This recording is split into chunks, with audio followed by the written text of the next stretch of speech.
xibaar yi gën a fës ci internet bi on vient vers vous chers internautes toute l'actualité de la toile ñu wax ci ànd ak Fatimata Bintou Ba Fatima maa ngi lay dalal di la nuyu. Beaucoup téléspectateurs ak internautes yu ITV yi. Alors Fatima tey ñu war a waxtaane bien entendu ce qui est à la une de l'actualité c'est le début de ce giga meeting de Yewwi Askan Wi hier c'était la première journée sur 3 ci seen mobilisation ak seen manifestation yi on a vu que globalement ça s'est passé dans le calme on a vu aussi que bon ñu bëri ñu ngi wax ni réussite la woon. giga meeting wala méga meeting tur yi daal dinay bëri Sofia Ba gannaaw li nga xamante ni mooy préfet daal di koy autorisé démb nag meeting bi am na foofu la ca parcelle terrain ak pes immédiat lañ koy dooree wane ay images yu fësal li nga xamante ni mooy rassemblement bi quelques images du meeting de la coalition Yewwi Askan Wi mu amoon démb mardi 14 mars foofu la ca terrain ak pes bu Parcelles Assainies kii di Nimzini Mega nee na li nga xamante ni mooy marée humaine au parcelle au meeting de la coalition Yewwi Askan Wi daanaka rassemblement bu mag la ñu daal di amal Seneweb itamit ñëwaat na ci loolu giga meeting lañ ko daal di tuddee ñoom méga mobilisation de Yewwi Askan Wi kii di Elimane Ndaw ñëw na ci li nga xamante ni mooy xew-xew yi amoon foofu la ca Parcelles Assainies des milliers de partisans bu Yewwi Askan Wi opposition bu sénégalaise plutôt ñoom daaloon dañoo dem ci rassemblement bi amoon ca Parcelles Assainies loolu nag am na ay discours ñi nga xamante ni ñoo ŋànk Yewwi Askan Wi ku nekk daal dinay jël kàddu def discours am benn discours boo xamante ni ñëpp ñoom lañ daa xaar mooy bu Ousmane Sonko ba mu jëlee kàddu gi woote ci li nga xamante ni moom la partisan wam yi ci lu ñu bëgg ñu daal di def ndax pare nañ pour xeex tontu bi nag indi na ko dañuy seetaan extrait bu ñëwaat fi ci plateau bi. ayca Ndiaga ñu xool extrait ko laaj ko sénégalais yi ànd ak ñun ñëpp te nekk fépp ci Sénégal ak ci bitim réew ndax pare ngeen pour xeex.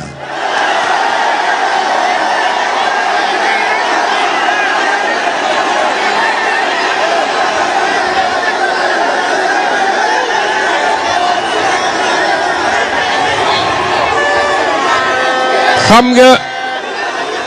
su ngeen gisee ma laaj bi dama bëgg ngeen xam ni bii paa xeex bi suñ ko tàmbalee amatul dellu gannaaw te du jeex lu dul Macky Sall abal nañu.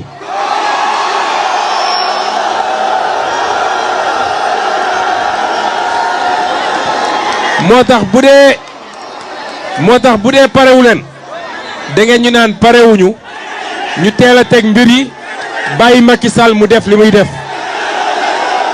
waaye bu dee pare ngeen. voilà vidéo beegi noonu bu dee pare ngeen ñëpp dem daal di bindu ci li nga xamante ni mooy liste yi pour ñu mën a voter ji loolu la kii di Ousmane Sonko daal di xamle bu news ñëw na ci rassemblement bi amoon foofu ci leneen loo xamante ni Sofia Ba daal di nag ko fay gis. alors par rapport au rassemblement déjà pour commencer mooy lu ñu doon wax démb rek defe naa passe rassemblement wala boog manifestation wala mobilisation mun na ànd ak dal mun na ànd ak sécurité mun na ànd ak stabilité dans une démocratie qui se respecte et démb je pense que loolu lañu gis d'une manière générale en tout cas on a vu que voilà manifestation yi am na ça n'a pas empêché que les gens vaquent à leurs occupations c'est vrai qu'il y a eu beaucoup de sécurité dans le pays man gis naa les forces de l'ordre qui étaient dehors pour sécuriser et tout ce n'est pas une mauvaise chose parce que bon mun na nekk dissuasion mun na nekk voilà pour réguler wala pour accompagner li nga xamante ni moo di mobilisation pour éviter certaines choses c'est bien mais c'est comme ça que ça doit se passer de ce côté-là nag moom man je redirai toujours le même discours dans toute démocratie qui se respecte les gens ont le droit de se mobiliser sans que ce ne soit de l'insurrection wala sans que ça amène au désastre tout simplement maintenant autre chose pour ce qui est des discours qui appellent à l'insurrection loolu moom c'est mieux de les éviter tu vois le contenu des discours peut-être que opposition bi war na ko xoolaat bu baax a baax parce que le tout ce n'est pas de créer ce sentiment de combat wala de je dirais pas de haine mais ce sentiment de vouloir combattre de manière physique chez les gens loolu vraiment amul njëriñ à mon avis lu am njëriñ mooy que chacun se mobilise qu'on ait une vraie démocratie comme ça doit se passer pas comme ça. Oui exactement démocratie ay démocrates ñoo koy def comme football. ay footballeurs ñoo koy def je pense que l'État a respecté le jeu démocrate mooy daal di autoriser li nga xam ni mooy manifestation bi leader Yewwi Askan Wi ont respecté également le jeu démocrate mooy tenir leur méga meeting giga meeting en tout cas ils ont réussi le pari de la mobilisation mais j'insiste sur les mots xeex ci démocratie ci urne rek lañ koy defee au fait d'autant plus que ñëpp gis nañ ces alliances contre nature yu xam ci entre politique on va en parler peut-être après mais xeex moom voté rek mais xeex ci mbedd mi affrontement physique je serai jamais d'accord avec ce moyen de lutte parce qu'il est antidémocratique et ceux et celles qui perdent la vie ci li nga xam ne mooy gatsa wala appel à l'insurrection ce sont les populations ce sont pas les hommes politiques xeex nii la manifestation démocratique nga wax loo xam ne si moom nga yaakaar moom nga gis ci li nga xam ne mooy nguur bi avec l'expression la liberté la plus simple je suis d'accord mais xeex moom ci démocratie mooy dem voter mais jamais xeex affrontement avec les forces de l'ordre jamais on l'a vécu en mars 2021 on l'avait vécu dans d'autres situations ceux qui étaient morts ceux qui sont morts sont toujours morts il y a pas de li nga xam ne mooy justice et ñu nekkoon ay ennemis hier sont devenus des amis d'aujourd'hui donc elle est morte dans tout cela moo tax xeex dans une démocratie mooy mobilisation mooy manifestation mooy marche mooy sit-in etc mooy concert de casserole mooy bis jot nga dem inscrire sur liste électorale dem voter colonel mais affrontement physique jamais je serai d'accord appel insurrection jamais je serai d'accord parce que c'est antidémocratique. C'est ça la bataille démocratique se fait dans les urnes je pense que tu l'as dit de la bonne manière passe loolu la ñuy xaar en fait oui il faut qu'on ait en fait pour démocratie am il faut que opposition bu sain am il faut que pouvoir aussi bu sain am et que les rapports soient sains quand je parle de rapport sain je parle pas de manque de rapport de force moom day am c'est le jeu politique qui le veut mais où est-ce qu'on met la force on les met pas en voilà victimisant 14 personnes qui n'ont plus de vie en ayant des familles endeuillées etc on met la force justement dans des mobilisations dans des discours responsables des discours yi nga xamante ni ñi mën nañ ko dégg mën nañ ko comprendre te mën nga convaincre le but c'est ça man je pense d'une démocratie et c'est vers ça qu'on doit aller tout simplement mais pas vers des champs de bataille physique de combat où les gens vont se blesser les gens vont avoir peur de sortir etc et lu ñuy ñaan mooy que ces 2 jours-ci prochains se passent de la même manière tout simplement bëgg nañ manifester ñun on va qu'à nos occupations ceux qui veulent soutenir cette manifestation le fassent dans les règles de l'art ceux qui veulent vaquer à leurs occupations vaquent à leurs occupations jàmm am ci Sénégal Fatima wala du noonu Banda pour ñi nga xamante ni ñooy waa Yewwi Askan Wi opposition bi boo seetloo démb ni mu demee li nga xamante ni préfet joxe autorisation bi ñoom ñu dem rassembler wu après dem ñibbi bu fekkee sax am na yenn yoo xamante ni gis nañ ko ci mais tey jii mu ñu mënoon kaa éviter bon li nga xamante ni moom la ñuy wax souvent saa su ne bu ñu autoriser manifestation wala ay marche da ngay gis ne que dañ koy def ci jàmm nit ñi def ko ñëw def ko après ñibbi vaquer seen occupation parce que nit mënoo ko tere wax li nga xamante ni moo ko metti te lii nga xamante ni démb gis nañ ko terrain ak apes bëri nañ Sofia Ba boo xamante ni Kër Massar nit ñi ñu ngi doon wax ni lim bi bëri woon na démb boo xoolee presque nit ñi nga xamante ni demoon nañ fa ñoo xamante ni sax am na ñoom foofu la ñu fanaan parce que image yi ñu ngi doon circuler nit ñi teel a dem te Sofia démb tàng gi mu tàng nit ñi mu jaral leen ñu dem ci li nga xamante ni mooy mobilisation bi kii nga xamante ni mooy Macky Sall wala ñi nekk ci pouvoir bi war nañu poser waat ay questions xam nañ askan wi sonn nañ ñu gën a gëstuwaat askan wi boo seetloo am na discours yoo xamante ni boo ko dégloo nit ñi ñu ngi waxaat si dund bi nu mu méttee mais souvent am na yoo xamante ni doo ci ànd ak yenn politiciens yi da nga leen koy nangul loolu politicien moo demee noonu mais tey ji comme ni nga ko waxee rek léegi ñaari fan yi des espérons que ñu def ko mu ànd ak si jàmm buñ fàtte que li nga xamante ni mooy procès Ousmane Sonko ak Mame Mbaye Niang seen jàkkaarloo bi itamit mu war a am leneen loo xamante ni nit ñi ñu ngi ko ci waajal souvent peur bi maanaam tiitaange bi nga xamante ni mu ngi ci askan bi muy dem ndànk-ndànk parce que takk der yi bëri nañoo bëri ci li nga xamante ni mooy mbedd yi et li ñuy wax rek ñun am nañu li nga xamante ni mooy ay takk der yu war saa bu ay manifestation amee wala lenn am ñu encadrer leen nit ñi dem wax li leen xamante ni moo leen metti après ku nekk delluwaat sa soxla. Non, c'est ça et tu as soulevé un enjeu de taille ces 2 jours à venir parce que je pense moo di le procès du 16 mars c'est-à-dire demain de Ousmane Sonko et Mame Mbaye Niang ce sera en plein jour de manifestation je pense que voilà ce n'est pas un hasard ça a été choisi comme ça mais espérons que enjeu boobu tamit dinañ ko mën a encadrer de la même manière que ça a été encadré hier parce que voilà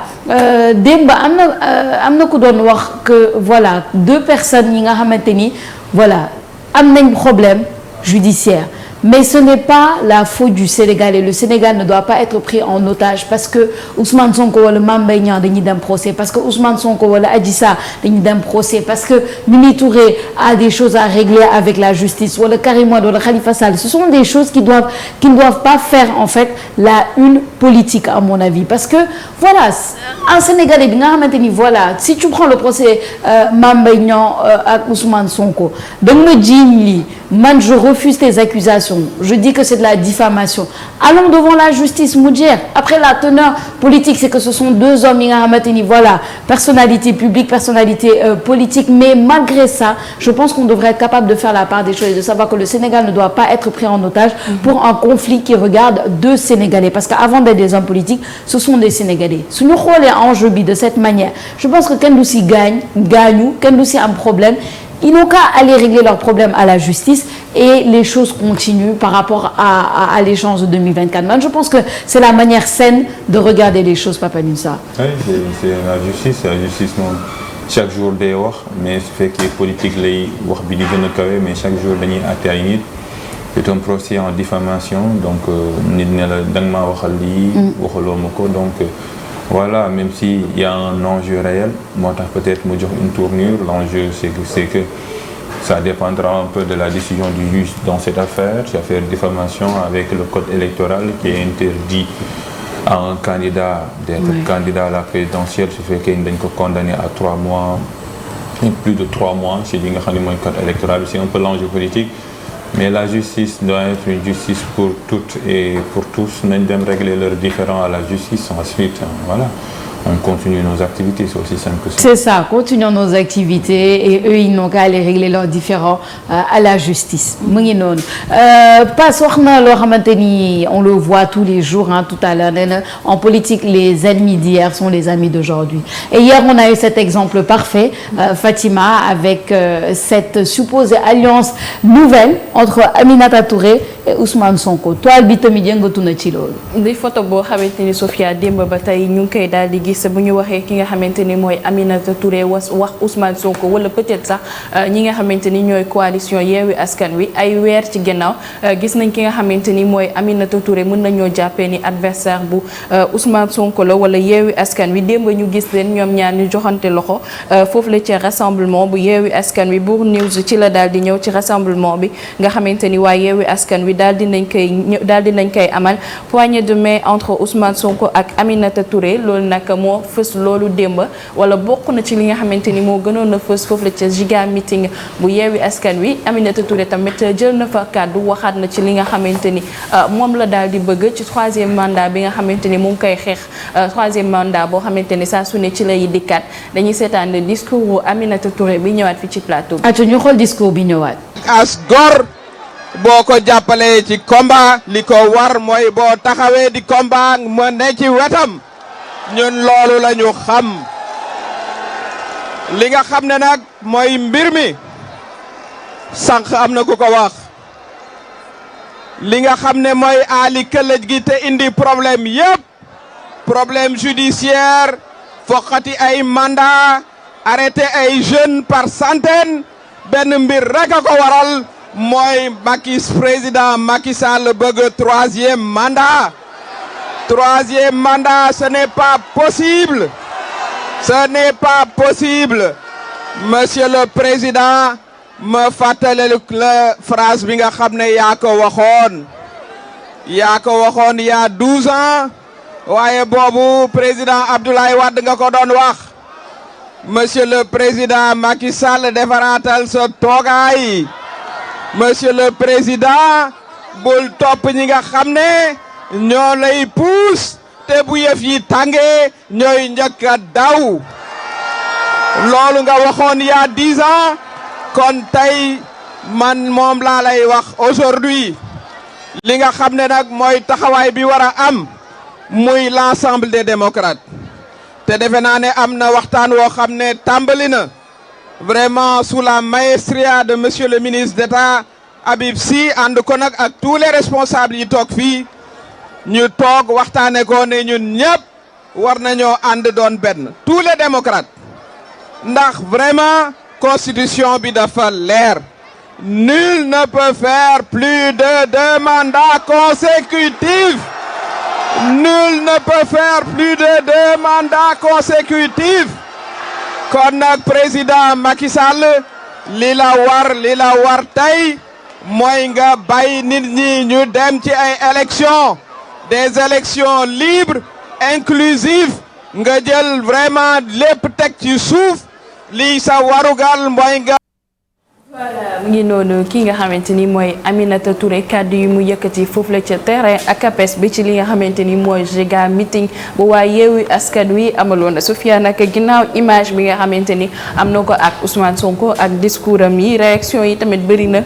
ci toile bi dañ koy dooree ak ki nga xamante ni mooy Ahmed mu ne j'aime Ousmane Sonko sincèrement mais je ne digère pas li nga xamante ni mooy le fait qu'il accepte li nga xamante ni mooy Mimi Touré dans leur cercle c'est-à-dire tey jii ñu nangu Mimi Touré ak ñoom wala ba nekk sax di jël ay kàddu ci seeni genre rassemblement yu nu mel kii di wuyoo ci turu surtout Samori nee na elle n'est pas de l'opposition mu ne elle s'oppose à sa famille politique na leer maanaam ci gàttal ki nga xamante ni mooy Mimi Touré ñoom considéré wuñ ko mu nekk koo xamante ni membre la ci opposition bi waaye gannaaw différent bi nga xamante ni am na ko ak ñi nga xamante ni ñoo sekk gouvernement bi moo waral tey mu daal di mujjee ci opposition bi kii ñii di waa Galsen SN nee na les gens ne sont pas pareils je serai à la place de Mimi Touré tey jii je ne me sentirai aucunement à l'aise devant cette assistance li nga xamante ni mooy loolu la daal di def Mimi Touré tey mu ànd ak maanaam boo gisee taxawaay bi mu am démb am na ñoo xamante ni nee nañ bu nekkoon ñoom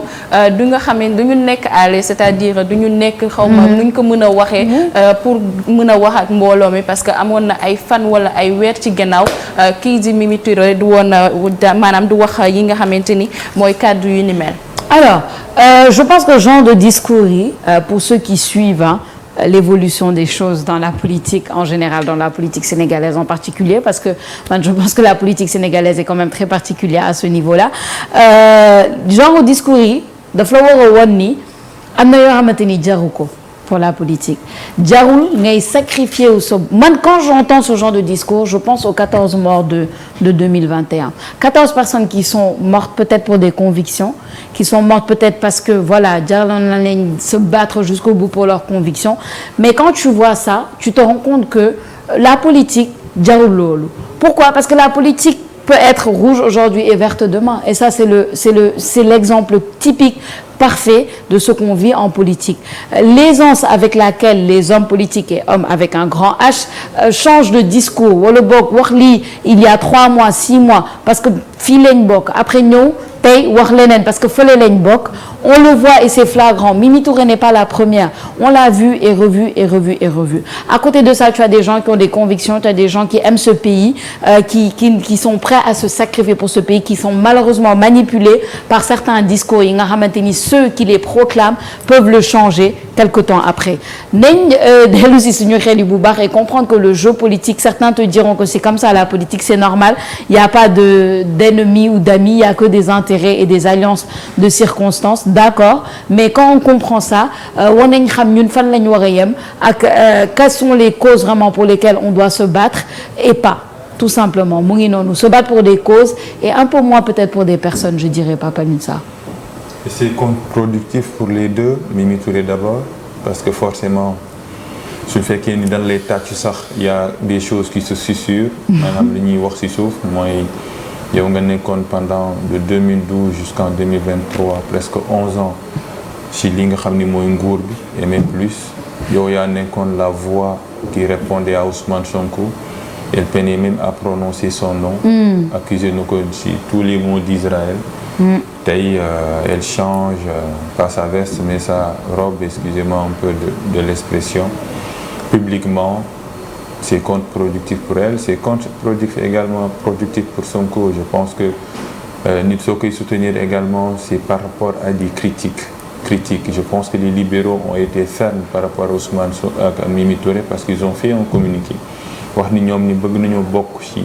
coalition bu nekk sans Mimi Touré. Ils l'ont fait publiquement def ko ci communiqué parce que leur candidat leur leader Karim Wade bu mu fi nekkoon avec la CREI Mimi Touré a été ancien premier ministre, a été ministre de la justice boo nekk na ci fonction yu gën a kawe ci nguuru Macky Sall moo tax ñoom ils se sont détachés et moi je suis d'accord avec les libéraux wax ni kat ñun lii la ñuy fonctionner mënuñoo fonctionner lii parce que day nekk genre mélange un cocktail explosif et même une alliance contre nature. Poignée de main bi arrangé wul Sonko parce que le discours de Sonko c'est un discours anti-système, c'est un discours boo xam ne si il faut changer la politique autrement mais lu ñu gis nii mooy voilà quoi, c'est de la transhumance ci biir opposition, c'est de la transhumance. C'est pas forcément su jógee ci pouvoir bi rek lañ koy dénoncer su nekkee ci opposition bi également li Mimi Touré def ak Ousmane Sonko c'est de la transhumance. C'est pas une bonne image pour Ousmane Sonko qui veut changer la manière dont on fait la politique. Théoriquement avec des discours anti-système il faut changer la manière mais jamono ji soo gisee koo xam ne si lu ne yàq na la ko pendant 11 sur conférence de presse dans les émissions pas aujourd'hui vous vous retrouvez sur un plateau politique loolu di wane ni les idéologies là amul fenn quoi, ce sont les jeux d'intérêt mais malheureusement li nga wax léegi ce sont des Sénégalais qui en pâtissent forcément parce que le passé, c'est un passé présent quoi, c'est pas loin, c'est toujours là, le rétroviseur est toujours là. Mais voilà, c'est le jeu politique, il n'est basé dans une bonne idéologie, c'est tout simplement des jeux de contexte. Et bon, c'est dommage, c'est une mauvaise image et je pense que ñu nekk ci wetu Ousmane Sonko sax suñ ko rafetloo bëgguñu seen leader au fait parce que c'est une mauvaise image pour Ousmane Sonko, très mauvaise image li ñu wone ni su fekkee ni moom mooy toogaat sax du nekk rupture ce sera la continuité parce que ça lu ñu gis nii c'est de la transhumance à bas échelle non si parce que su fekkoon ni Macky Sall également dañ naan c'est de la transhumance à haute échelle la transhumance reste la transhumance mais je pense que c'est une alliance contre nature et contre-productive cette alliance. Pour Mimi Touré elle se cherche une voie mais surtout pour Ousmane Sonko cette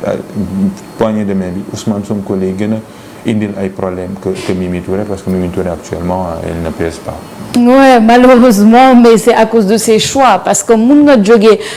moi je pense que logiquement tu peux ne plus être bu fekkente ni nit ki yaa ngi ànd ak moom et que la personne pose des actes qui ne te convainc plus toi wala qui sont contre tes principes tu as le droit de te détacher et ça je parle de en général tu vois mun nañ ànd ba nga gis ni voilà suñu ànd bi dëggul wala voilà la manière dont la personne agit ne me convient plus nga détaché wu mais te détacher pour aller t'allier à quelqu'un qui nga xamante ni il y a quelques mois en arrière tu étais prête à être la personne qu'on lâche justement pour aller dire on se rappelle de ce que Aminata Touré disait sur Ousmane Sonko am na yoo xamante ni mënuñu ko woon sax jàllale parce que c'était tellement violent verbalement physiquement même je dirais parce que des attaques yi nga xamante ni voilà on s'en souvient dès que Ousmane Sonko parlait c'était Mimi Touré qui sortait pour lui répondre je parle d'il y a 6 mois en arrière tu vois entre-temps il s'est passé beaucoup de choses donc Mimi Touré si malheureusement elle ne pèse pas c'est à cause de ses choix peut-être que man des fois je me demande sax est-ce que les conseillers de Mimi Touré wala les gens autour d'elle lui disent la vérité parce que oui tu peux te chercher une voix mais moi je pense que la manière les gens c'est vrai que en général les gens ont la mémoire très courte les gens oublient ceux qui étaient là hier les gens oublient très rapidement et vont faire autre chose mais les gens n'ont pas la mémoire si courte qu'ils ne se rappellent quand même pas des discours de cette femme politique il y a quelques mois donc il y a des choix qui sont assez incompréhensibles malheureusement pour Ousmane Sonko le cas de Ousmane Sonko oui ça montre juste que peut-être voilà lu muy woote mooy la transparence et puis l'honnêteté du discours l'honnêteté intellectuelle peut-être des na parce que bu fekkente ni moom nga xamante ni ils étaient en train de s'attaquer il y a quelques mois avec Mimi Touré il lui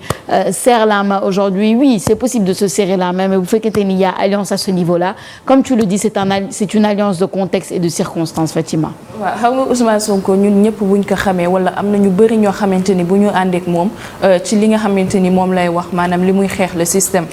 boobu ba léegi yaa ngi dégg muy naan le système mais tey ji mënuñoo wax système bi nga xamante ni moo fi nekk sans Mimi Touré boo ñëwee gis ki nga xamante ni mooy Mimi Touré ak Ousmane Sonko joxante loxo donc dañuy naan combat bi lan mooy suite bi peut-être li ñuy wax Aminata Touré moom perte lu dara ci dem ànd ak ki nga xamante ni mooy Ousmane Sonko mais Ousmane Sonko dina ci perte lu bëri parce que am na ñoom bu ñuy ànd ak nit dañuy ànd ak nit ci ay principe dañuy ànd ak nit ci li nga xamante ni moom la gëm démb gëm ko tey te Mimi Touré am na ñu bëri ñoo xamante ni jamono ji ànduñu ci li nga xamante ni moom la doxalee parce que ba mu fi nekkee ci li nga xamante ni mooy troisième mandat bi du ci woon sax prononcé wu à peu près il y a quelques mois ci la commencé li nga xamante ni mooy contre troisième mandat bi ba ciy def ay sotti Mimi Touré moom doon na gagné beaucoup plus mu dox def combat wam moom kese plutôt que allié wu ak ñoo xamante ni moom xeex na leen jug na fi ay xaaju guddi élection yi nga xamante ni moom la ñu génn Mimi Touré moom moo génn proclamé résultat yi balaa sax résultat yi daal di génn donc day nekk loo xamante souvent dañ koy reprocher suñu politiciens yi li nga xamante ni mooy transhumance boo xam dañ koy def rek parce que li nga xamante ni génne nañ leen ci nguur gi wala ñoom gedd nañ ci benn combat boo xamante ni dañuy bëgg ànd ak koo xamante ni am na doole nekk ci ginnaawam. Non, c'est exactement ça. C'est exactement ça parce que franchement je pense que les gens doivent vraiment revoir un peu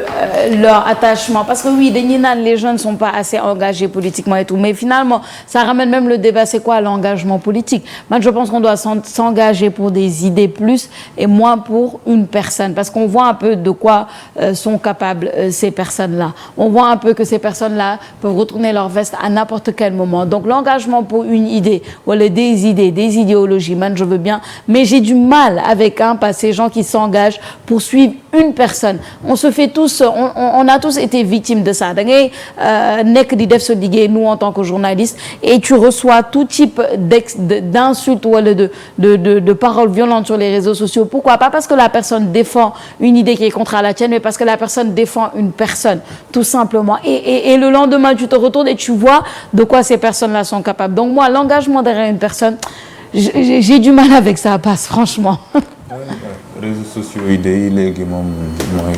suñ bàyyiwul guide religieux yi donc duñ ci bàyyi kenn saaga moom voilà mooy loolu voilà moi je disais tout à l'heure Mimi elle n'a rien à perdre parce que Mimi elle ne pèse pas électoralement musta gagné benn élection Grand Yoff Kaolack elle a toujours perdu législative yi elle a Benno Bokk Yaakaar dafa rëcc ci législative yi elle était la tête de liste dafa rëcc moo tax ñu gaaw annoncer les résultats parce que différence bi ñu doon wax ni benn député le 2 avant le ralliement de Pape Diop Mimi n'a rien à perdre mais c'est Ousmane Sonko qui a perdu ci démb parce que c'est la tache noire de son meeting la tache noire de son meeting mooy bu mu nuyoo ki nga xam ne mooy Mimi Touré ñoom ñaar ñëpp daal di ree 1001 interprétations et d'ailleurs ça ajoute de l'eau au moulin au pouvoir forcément dañ naan kii moo doon woote lii gis nga lu ñu def nii Mimi Touré moom elle se cherche quoi elle se cherche et voilà daa mel ni dafa nekk dans un labyrinthe elle se cherche xool ku muy àndal su demee libéraux yi ñu kii ko malheureusement pour elle parce que mënoon naa nekk femme boo xam ne si mën na incarner lu bëri c'est dommage ci li nga xam ne mooy Sénégal parce que à chaque fois ñu ngi naan une candidature féminine vu son expérience vu son parcours mën naa nekk plus qu'une première ministre mën naa nekk une présidente mais son parcours dafa sinueux et parfois tu t'interroges Ousmane Sonko à moins d'1 an de la présidentielle Mimi Touré day mel ni son cheval de Troie parce que image bi su fekkoon ni 10 moo koy seetaan 5 ñooy croire aveuglément daal di tàccu mais les 5 qui croient rationnellement et qui ne salient pas une personne mais il y a des idées, il y a des principes vont dire que ça ñi ñu yor communication Sonko ne devait jamais accepter cette poignée de main publiquement et devant tout le monde parce que poignée de main bi suñ ko viraliser day mel ni quand le président de la République avait reçu au palais de la République ku gagné woon ku sàccoon élection yi vote yi daal di Matam daal di ñëw fii c'est la même chose une image vaut 1000 mots mais image bi nga xam ni waa cellule communication fexe nañ ba Mimi Touré daal nuyoo reetaan affaire yooyu ça va porter préjudice à Ousmane Sonko d'autant plus que son discours de changement est altéré par cette poignée de main. Non, c'est exactement ça. C'est exactement ça. Ça va porter plus préjudice qu'autre chose. Et ça devrait en tout cas porter plus préjudice qu'autre chose. Mais je pense que ñu bëri war nañ ci jàng c'est quoi le jeu politique et c'est quoi la politique ici au Sénégal. Faire la différence entre les personnes et les idéologies. Lu ma dul rafetlu aussi, c'est ça. C'est que bon, Mimi Touré aurait pu représenter cette candidate féminine, Fatima bi nga xamante ni voilà, pour 2024 pour l'instant, c'est très masculin. On n'a pas encore candidature féminine à part Mimi Touré mais bu fekkente ni c'est ce jeu politique là qui est le sien day xaw a doy waar. waaw c'est malheureux Mimi Touré xoolal fi mu jógee ak fi mu daal di dal tey jii ñëpp ñi nga xamante ni dañ doon identifié wu sax ci moom. boo gisee yenn appartenance yi saa su ne rek li nga koy reproché mooy bu fekkee rek faluñu ko lenn rek moom position bi nga xamante ni moom la ciy adapté te loolu da koy yàqal pourtant jamono jële elle était bien partie mais bay defaat lenn loo xamante ni rek da ngay gisaat ñëpp dañuy jël beddi ko et li nga xamante ni moo ci mujj mooy communiqué bi nga xamante ni waa PDS daal dinañ koy def mu indiwaat ci réponse boo xamante ni sax réponse boobu noonu dañuy naan yow ku am grandeur sax wala kenn koo xamante ni buñ la jiiñee dara nga nekk di répliquer sax si loolu day tax ku la bëggoon sax dina xoolaat yow est-ce que lii ñu lay tuumal nii nekkul sa jikko moo demee noonu. Exactement. En tout cas, on verra bien la suite des événements. Les 2 prochains jours sont à regarder de près par rapport à cette giga mobilisation de l'opposition avec Yewwi Askan Wi. Fatima di la gërëm di la sant bu baax ci xibaar yi gën a fës ci internet bi amoon na solo torop. Merci Sophia di gërëm internautes yi ak ñi nga xam ne téléspectateurs yi. On se retrouve vendredi, Inch'Allah. Papa Nissa, merci beaucoup. Merci, à demain. Et à demain.